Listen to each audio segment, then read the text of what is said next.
اللهم صل وسلم وبارك على سيدنا محمد وعلى آله وصحبه وسلم. ازيكم عاملين ايه؟ يا رب تكونوا بخير. صباح الفل، صباح الهنا، صباح الجمال عليكم، صباحكم نادي بنور الله. اللهم صل على النبي كده. زي ما انتم شايفين معانا هنعمل الاكل الجميل ده النهارده. يا ترى رايح فين وهنعمل بيه ايه؟ سمعتوا المثل اللي بيقولك بتبقى بوجك وتقسم لغيرك وتقسم لغيرك. لما صلي على النبي كده. زي ما انتم شايفين معايا هنعبي الاكل كده ونظبطه هيروح فين. يلا كده اسمعوا الفيديو للاخر ودعموا هناء بلايك وتعليق. ربنا كده يديمكم نعمه في حياتي. واللي اول مره يشوف قناتي يفرحني بالاشتراك، فعل زر الجرس على الكل عشان يوصلكم كل جديد. وحملتكم امانه كده تسمعوا الفيديو للاخر ولايك كده وتعليق جميل منكم حبايبي واخواتي. ربنا يبارك لي فيكم يا رب ويديمكم كده في حياتي. اللهم صل على النبي كده. قلت ايه؟ قمت كده رحنا لطيورنا، ظبطنا حالنا، روجنا بيتنا. هنطبخ ايه؟ هنعمل ايه؟ قلت لهم انا هنعمل فاصوليا وهنعمل رز. ان شاء الله نعمل حبه رز بشعريه. والفاصوليا ديت يا اولاد اكله مهدور حقها، اكله مغذيه وفي نفس الوقت صحيه وما شاء الله عليها زي الفل. يعني حتى لو عامله دايت خدت من الفاصوليا دي طبق كده يشبع، ما يجوعكش بسرعه، وفي نفس الوقت ما فيش سعرات عاليه كتير. ليه؟ لانها من ضمن البقوليات، والبقوليات ديت بتبقى اقل نسبه في السعرات الحراريه. نجيت الفاصوليا بتاعتي وظبطتها، خليتها زي الفل كده وخدتها كده على الحوض نغسلها ونبدا نعلق عليها تنسلها. المفروض يعني الصح لو انت هتعمليها وناويه من بالليل تبيتيها كده او تنقعها حوالي 6 ساعات. طيب احنا ما نقعناش يا هنا، هنعمل لكم حاجه دلوقتي هتخليها احلى من المنقوع. هتمنع الغازات، اضافه بسيطه خالص هتمنع الغازات، هتخلي لك الفاصوليا ديت صحيه ومية مية. اللهم صل على سيدنا محمد. غسلتها وظبطتها وخليتها زي الفل كده. شايفين ميتها؟ تنك تغسلي فيها لما تبقى ميتها نظيفه وزي الفل. طبعا بتبقى ارض سمراء معفره كده، بتبقى برضو ايه، مش هي. لازم تنضفي الحاجه بتاعتك كده قبل ما تعملها وتخليها زي الفل. حله كده استلس وحطيتها على النار وهننزل فيها في الفاصوليا بتاعتنا. طيب قلت هنعمل ايه تاني؟ قلت هنطلع حتتين لحمه كده نقطعهم على الفاصوليا، يدوها برضو كده ايه، قيمه غذائيه عاليه، وفي نفس الوقت تبقى ايه، اكله كده مغذيه وجميله. اللهم صل على النبي. طلعت حتتين اللحمه قلت نقطعهم ونظبطهم. يلا عشان ما احرجلكوش احداث الفيديو، بنوريكم البوتاجاز، بنقول لكم البوتاجاز لسه بيلمع وزي الفل. لو شايفين ركك على الحاجه تخلي ايديك فيها على طول كده. طلعت قطعه اللحمه ديت قلت هناخد منها قطعتين ثلاثه نحطهم على الفاصوليا يحلوها كده ويديها طعم. بس انا هنعملها، كنت ناويه نعملها ازاي؟ قلت هنقطعها قطع بحيث ان هي تبقى باينه برضو في البسله. وكل واحد كده لو قطعه في طبق بالفاصوليا يبقى مية مية. يعني ما قطعتهاش قطع صغيره اللي هي العصافير دي. قلت نسلقها كده وناخد منها شويه شوربه حلوين، وبعدين نزودها على الايه، اللهم صل على سيدنا محمد، على الفاصوليا.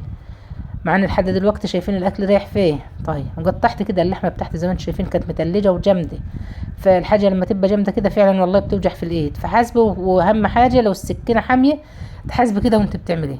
حطيت كده معلقه سمنه على النار وقلت نشوح اللحمه كده كده حمرا، فلازم نشوحها كده ونديها تشويحه. ومعلقه سمنه كده تخلي الشوربه بتاعتنا دسمه كده وجميله وزي الفل. حطيت براد كده فيه ميه بحيث ان احنا نزود بيه الايه، اللحمه بتاعتنا. هنبدأ كده نحط اللحمة قطعة جنب قطعة. هنعمل ايه؟ هنشوحها شوية. شايفين؟ كل شوية حتة توجع مني على البوتاجاز. اللهم صل على النبي. البلانشة بقى اللي قطعت عليها اللحمة ديت لازم تغسليها كويس وتطهريها بمية وخل.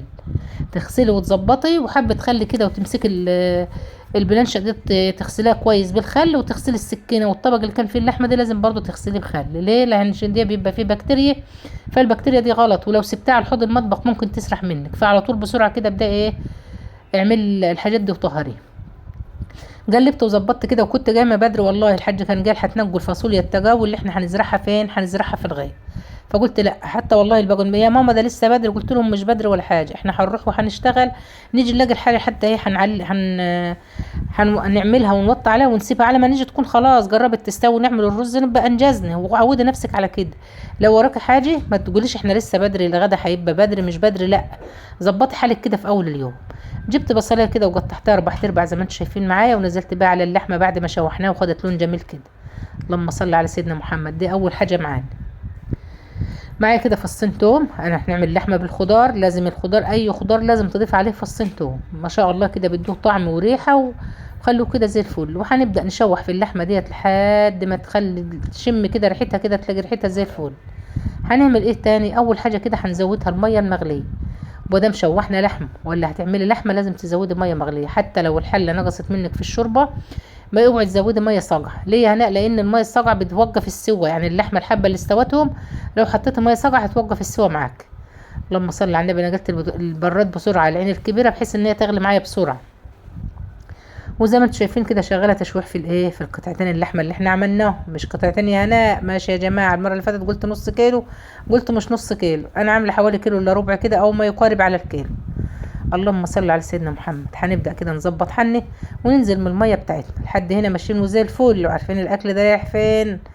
حطيت كده ايه لوري، حطيت حبهان، رشه كده من الفلفل الاسود الحاب، شوربه بتاعتك تاخد شويه شوربه كده ما شاء الله عليهم زي الفل.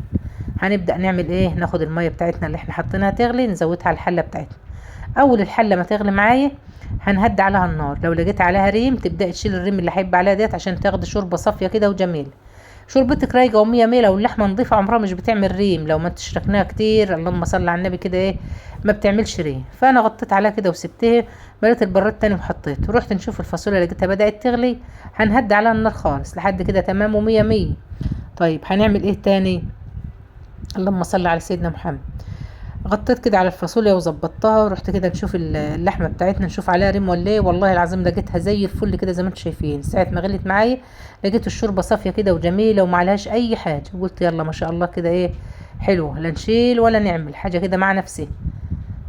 هنبقى نغطي عليها، واول ما تغلي كده هدي عليها النار، خليها كده سهرايه، اللحمه تستوي معاك بسرعه، ما تبقاش كل شويه عايزه تزودي ميه عايزه تزودي ميه، الميه لما بتبقى كتير بتتبخر. جينا لايه بقى، للحاجه اللي احنا قلنا هنضيفها تخلي الفاصوليا كده من غير غازات ومية مية، مش كمون. الناس اللي هتقول كمون، مش كمون، كانت ست الله يرحمها بتعملها كده. حطيت كده المصفى في الحوض، نزلت كده بميه، وزي ما تكون هتحط ميه سخنه في الحوض لازم تفتحي الميه البارده كده معاك. ربنا يسترها علينا وعليكم كده يا رب، ويجعل كده الخير في بيتكم دايما. هنمسك الحله بتاعتنا وهنشطف الفاصوليا. طب لازمتها ايه هنا ديت، بتدي الفاصوليا صدمه لما تاخديها من الميه السخنه للميه البارده، بتديها صدمه كده تخليها لو حتى سواها كتير بتستوي معاك بسرعه. وهنعمل ايه، هنغسل الفاصوليا بتاعتنا نشطفها ونبدا نحطها في الميه اللي احنا حطيناها، ونحط عليها ربع معلقه من الملح. تغيير الميه، احنا كبينا كده الميه اللي الفاصوليا غلت فيه، حطينا حبه ملح معانا، ديت يخلي لك الفاصوليا اكنك نقعه، يطلع منها الريحه، يخلي لك ريحتها جميله، في نفس الوقت كده يخليها كده ايه لا فات، خليكي لا تعمل غازات ولا اي حاجه. شايفين انا كنت عامله شويه صغيرين اهم، خليكم بقى معايا عشان تشوفوا ايه اللي هيحصل في الفيديو ده. حطيت كده شويه ميه وحطيت عليهم ايه نص معلقه كده من الملح، وهنغطي الحله بتاعتنا ونسيبها ساعه ما تغلي، هي غلوه واحده هتلاقيها استوت معاك وبقت مية مية. اللهم صل على النبي. ظبطنا وخلصنا، لقينا ايه كنا بنقول هننقوا الفاصوليا دي العصر، قال لك لا يلا ده الانفار هيجوا وهيزرعوا يا جماعه، قال لك لا يلا. ورحت كده خدت الدياره وخدت هبه ونغم، وقلنا نبدا ايه نظبط الفاصوليا بتاعتنا كده وننقيها. طبعا لازم ننقيها هنا، ايوه لازم ننقيها، بيبقى فيها مكسر، هنوريكم برضو معايا دلوقتي حبايه صغيره. فالتجاوي ديت لازم تكون ايه حبتها كده جميله، ونوريكم الدياره بنقول لكم نعملها بدياره واسعه، الدياره ديت مخصوصه للفاصوليا. بنبدا نهز كده زي ما انتم شايفين، بتبدا تنزل الحبايه الصغيره. طيب ونرجع نحطها البنات كده على الطبليه، ينقوا منها الحبه الايه حبه مكسوره تاني برضو مش هتنزل كله، حبه صغيره حبه فيها كده لونها متغير. لازم الحاجه اللي هتنزرع ديت تبقى مية مية، الارزاق بالله يعني سبحان الله كده، ربنا كده يبارك للجميع ويرزق كده الجميع ويدي لكل واحد على قد تعبه وعلى قد شجاه يا رب في ارضه. احنا هنا الفلاحين اليومين دول شقيانين وتعبانين. اللهم صل على النبي.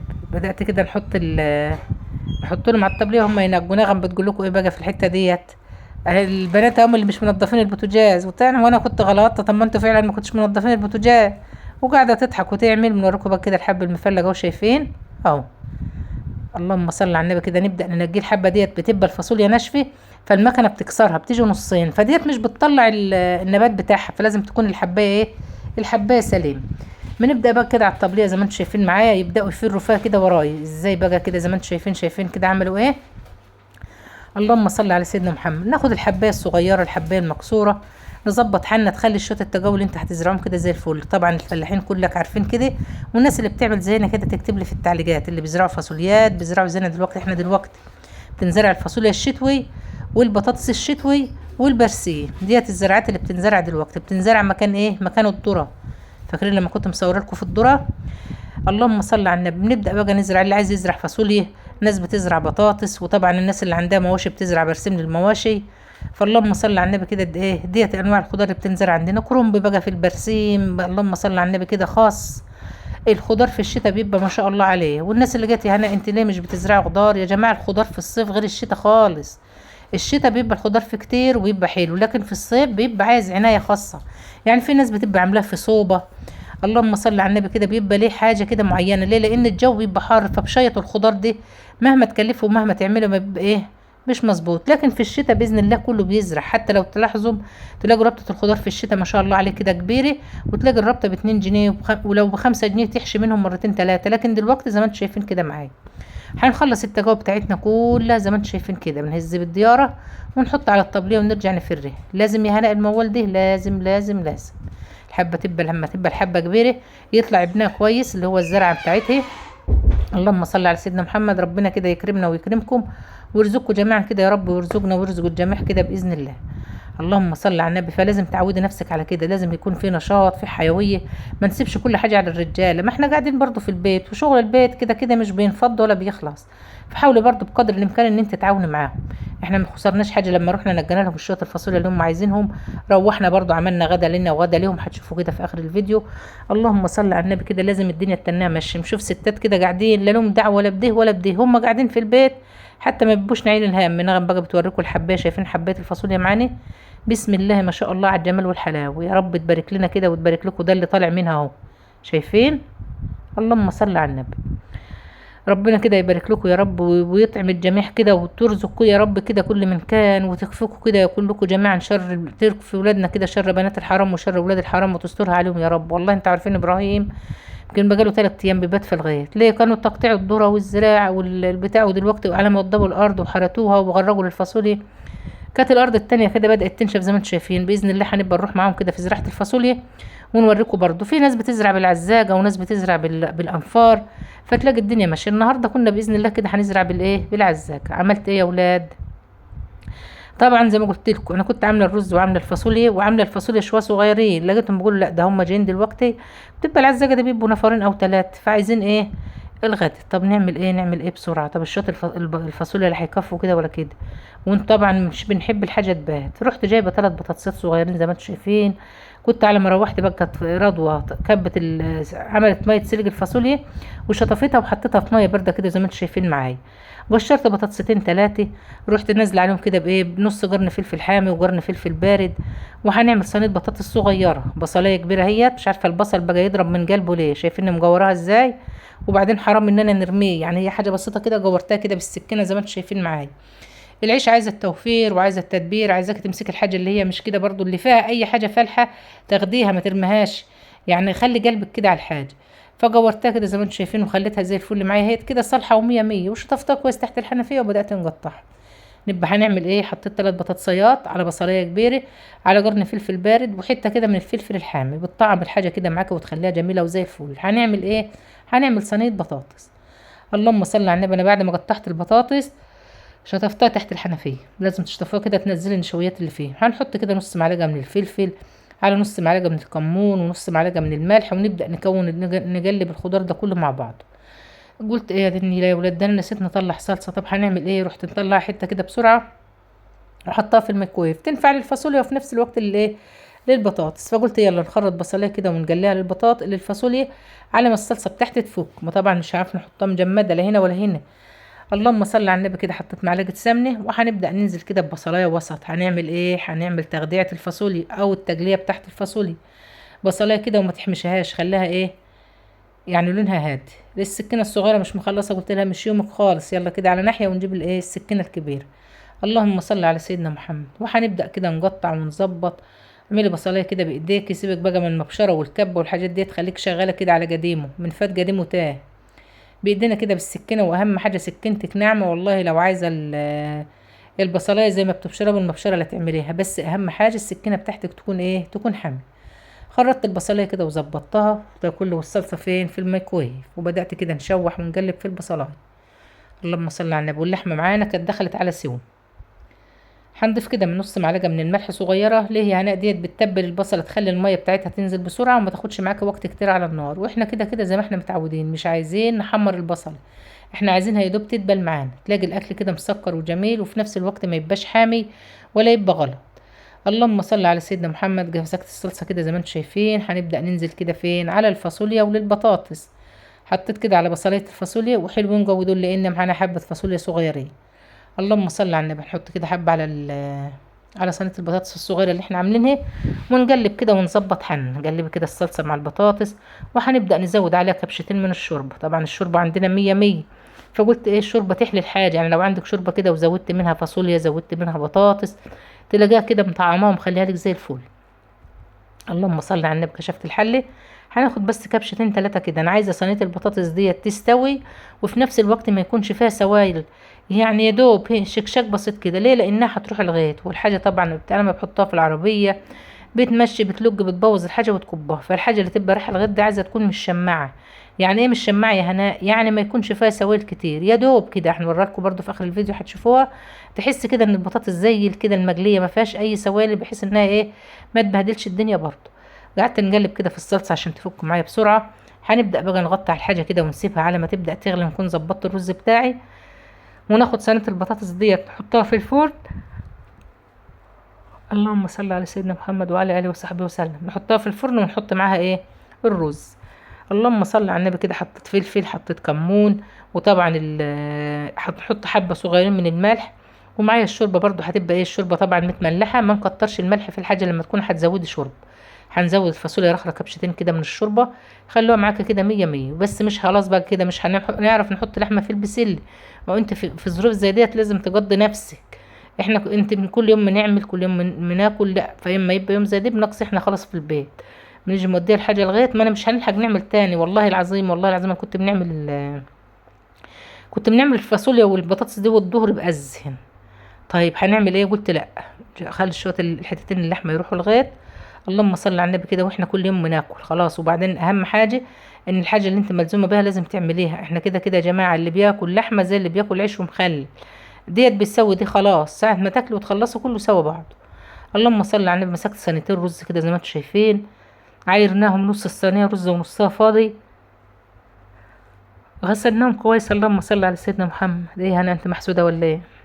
عماله نتوب على اخر، بس صراحه ربنا عايزه ننام، بطلنا والله النهارده. قلبت الرز كده مع الملح، نص الصينيه رز ونصها فاضي.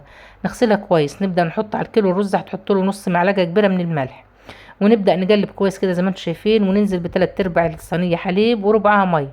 انت هنا مكتره التلات ارباع كده، لان اللبن النهارده بقري مش جاموس. لما يبقى اللبن بقري ما نخفش، ما نكترش الميه، بنحط يا دوب كده ايه حبه ميه صغيرين. ليه؟ لان اللبن البقري بيبقى خفيف، وانت عايزه الصينيه تاخد معاك لون حلو كده وجميل، فلازم تبقى مكتره الايه مكتره الحليب. هننزل كده بشويه ميه على الصينيه ديت وديت. وطبعا قلت يا هبه بسرعه ولعي الفرن من قبل ما نغسل الرز. لازم تحط الرز كده في فرن حامي. كنت خدت كده اول صينيه، وجيت كده ناخد التانية. تبداي كده تحط الحاجه وتظبطيها، واما الفرن يبقى معاك حامي تلاقي الحاجه كده بتستوي معاك بسرعه. تلاقي الحاجه اول ما تحطها كده بتغلي. حطيت الصينيتين الرز، هنبدا نهدي الشواريك بتاعتنا. خدت صينيه البطاطس اهيت كده كده مولعه الفرن، فالحاجه تستوي كده مع ايه مع بعضها. بدل ما تولعي البوتاجاز وتولعي الفرن، بدل الفرن داير اي حاجه ينفع تحطها في الفرن حطيها، تاخد طعم وتاخد ريحه وتلاقيها زي الفل معانا. هديت الشواريك، مولعه النار من تحت، مخليها فوق المتوسطه بشويه، بحيث ان الحاجه تغلي معاك. اول ما تغلي معايا وتبدا تعمل وش كده شايفين بدات تغلي كده وما شاء الله تبقبق كده وتبقى مية مية، هنبدا نعمل ايه نهدي الفرن من تحت. ليه هنا؟ عشان الرز ما يفرش مننا، واللبن ده ينزل في ارضيه الفرن يعمل دخنه، وفي نفس الوقت بيبقى قاعد صينيه الرز نزل منك، فالرز مش بيستوي. فاول ما يغلي زي ما انت شايفه معايا، شايفين الصينيه بدأ الحاجة ترفع كده عن حرف الصينية. هنا بيبقى وقت الحاجة انها بتغلي معاك، فبتغلي. أول ما تبدأ تغلي وترفع كده تلاقيها طالعة نازلة. هدي بقى النار من تحت. شايفين لسه بنقول الصينية هتفور لو ما هدتش النار. فأنا رحت مهديها النار كده بسرعة، بحيث انها برضو ما تنزلش اللبن بتاعها مني. وطيت عليها الفرن وسبتها لما اتشمعت وبقت ما شاء الله. شايفين بنحب انا جو لون الرز المعمر بالشكل ده، ما بنحبش نغمقه. ليه يا اولاد؟ لان الحاجه لما بتغمق معاك بتمرر. بدأت كده فتحت الصينية فتحات. هنبدأ نحط لها كده معلقتين من السمنة. الصينية الرز اللي قدامك ديت تحط لها معلقة كده، معلقتين اتنين مريانين هرمين من الايه من السمن. ونبدأ ندخلها الفرن ونسيبها ايه لما تشرب سمنتها. طيب يا هنا انا عايزه نحط السمنه بلدي اللي هي البلد العاديه من اول الرز، حطيها مع الرز من الاول، ما بتفرقش اي حاجه. بس اللهم ان انت لما بتحط الرز باللبن بيطلع لك الوش الجميل ده. وبعد كده بنضيف السمنه بتاعتنا ونسيبها برضو تشرب. تلاقي حبيت الرز كده لمع معاك، وصينيه الرز ما شاء الله عليها فازعه وزي الفل. وجربي دي وجربي دي وقولي رايك فيه. الصح والاصح اللي انا بنعمله دي، وعملت لكم دوكا برضو كذا مره قبل كده. هنبدأ ندخل الفرن بتاعنا الرز ونقفل كده عليه ونسيبه يستوي. اللهم صل على سيدنا محمد. زي ما انتم شايفين كده معايا عملت ايه، بدأ كده هنعمل نمسك الاكل اللي هنوديه الغيط لازم نعمله هو الاول، وبعدين احنا ناكل على مهلنا، عشان احنا كده كده كنا اتأخرنا. يعني انا كنت بنعمل الفاصوليا وكان الاذان بتاع الظهر بيأذن. هنمسك صينيه الرز كده نغلفها زي ما انتم شايفين بورقه سلوفان، بدل ما نعمل غطيان حلل بقى ونبهدل الدنيا. قلت لا، السلوفان هنا اهوت، وفي السبت ده كده عشان برضو ما يندلكش وهو في العربيه. السبت ده ليه حيطان هيبدا يحوش الحاجه معايا. سبحان الله جات لي الفكره كده، والله العظيم كنت بنعمل الرز قلت ده اللي هينفع. ورحت كافيه كده صينيه، عشان ايه الصينيه التانية اللي هنحطها تحت البطاطس ما تشيلش وش صينيه الرز معايا ولا بنشيلها ليه، لانها هتبقى ضغط عليها، لكن الصينيه ديت كده معلقه. شوفوا الافكار بتاعت هناء دي شطوره. شايفين افكاري بقى، والله ما حد يعني لو حد من البنات ما كان فكر في الفكره دي خالص. فقلت لا، الصينيه هتشيل وش صينيه الرز. حتى الليمون كنت مطلعه طبقين ليمون زي ما شفتوا كده، رضوى جت يا ماما برضو ممكن يندلك، فحط له كده ايه حته سلوفانه ما جتش على الورقه. يا بنت السلوفان خساره، جت لا يا ماما حط. فحطيت كده زي ما انتم شايفين، وقلت لهم بقى هاتوا حافظه من ديت هتخلي اللحمه سخنه والشوربه سخنه لحد ما توصل الغيط، وفي نفس الوقت برضو ما تبهدلش الدنيا ولا تملمج منهم وهي في في العربيه. بدأت كده هنغرف اللحمة بتاعتي ونحط عليها شوية شوربة. اللهم صل على سيدنا محمد. يبقى كده حطينا ايه، حطينا الرز والبطاطس وهنحط اللحم والمخلل ورغيفين عيش، وتبقى الدنيا كده مظبوطة ومية مية معاك. حط لهم شوية شوربة كده وتوصي، مش هتتكب ولا اي حاجة. العلبة ديت بتبقى محكمة الغلق. اللهم صل على سيدنا محمد. فمهما تعملي فما بتكبش منك الايه الحاجة، وبتحتفظ بالسخونية بتاعتها ليه، لانها من جوه ستانلس. ظبطت كده ورتبت. هنبدا كده ايه نجيب رغيفين عيش بقى. طبعا ما تقوليش رز معمر، في ناس برضو ما بيبقاش لها الرز قوي وبالذات الرجاله. فجبت 3 4 رغيف عيش حطيتهم كده في كيس وظبطت الدنيا، ورحت جايبه الفوطه دي كده زي ما انتم شايفين، وقلت يلا نودي لهم الغدا الاول، نحملهم الغدا الاول ونرجع احنا نغرف لنفسنا وايه وناكل. اللهم صل على سيدنا محمد. الغيط لما بيبقى بعيد انا مش يعني ما بنروحوش، كده كده عندنا العربيه اللي هي النص نقل ديت، فبياخدوا فيها الحاجه، اي حاجه رايحه الغيط بياخدوها فيه. حتى لو انا عايزه نروح بنروح مش بنشيل. اللهم صل على النبي. حطيته كده لابراهيم ودخلت زي ما انتم شايفين كده نبدا نغرف الاكل بتاعنا. شايفين الرز بتاعنا وجماله، بسم الله ما شاء الله عليه، حبايه من حبايه كده ومفرفر وجميل وما شاء الله. تسلم ايدك يا بنتي هناء، والله تسلم ايدك على شويه الرز دول، يتاكلوا حاف كده من غير اي حاجه. ده كده غرفت، ونغرف بقى الايه الفاصوليا بتاعتنا ما شاء الله عليها برضو، والله العظيم طعمها كان زي العسل. عايزاكم ما تهملوش الاكلات ديت، حتى العيال اللي مش بتاكلها عودوهم على الاكل. والله العظيم يا جماعه ده الاكل الصحي فعلا. بس هتقول لمين؟ يعني شويه فاصوليا صغيرين هم اقل من ربع كيلو. لو انت عدد اسرتك شويه ما تكتريش، اعملي الربع كيلو على مرتين، لان الفاصوليا دي بتزيد. هنبدا كده نغرف الشوربه. شايفين الشوربه ولونها وجمالها ما شاء الله عليها. اللهم صل على سيدنا محمد. غرفت الشوربه وعملنا كده اللهم صل على النبي، والفاصوليا والرز والمخلل اللي هو الليمون، وبسم الله ما شاء الله على الجمال بتاعنا. هنبدا كده ندوق بقى اكلنا الجميل. شايفين حاجه كده زي الفل، يعني شويه رز كده على شويه فاصوليا في طبق، واضربوهم كده على بعض بالمعلقه واديله. انا بنحب كده قوي، يعني نحط في الطبق رز على فاصوليا وناكل. واللي بيعمل زي كده اكتب لي. يا رب الفيديو بتاعنا النهارده يكون عجبكم، وتجربوا الوصفات كده وتقولوا رايكم فيها. شايفين المخلل الليمون بتاعنا. واللي وصل معايا لحد دلوقتي بنشكره من كل قلب حبايبي واخواتي، ونشوف وشكم كده على خير، والسلام عليكم ورحمه الله وبركاته.